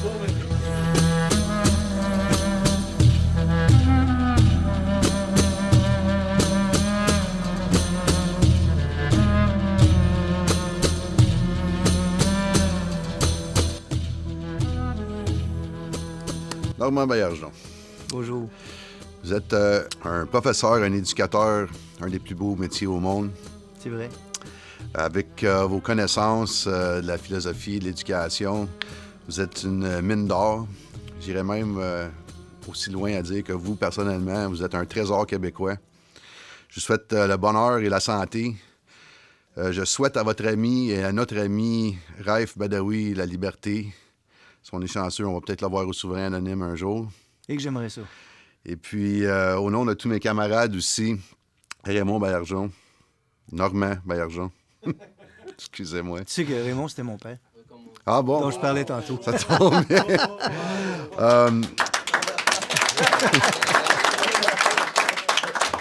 C'est ça. Fait qu'au nom de tous mes camarades ici, je te proclame souverain. Anonyme! Souverain! Anonyme! Souverain! Anonyme! Merci beaucoup. Hey, merci, mon frère. Merci. Merci pour le lapsus aussi. Hein? Merci pour le lapsus. Raymond.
Salut Normand, moi c'est Dave. Salut Dave. Salut Dave. Nervosité. Nervosité.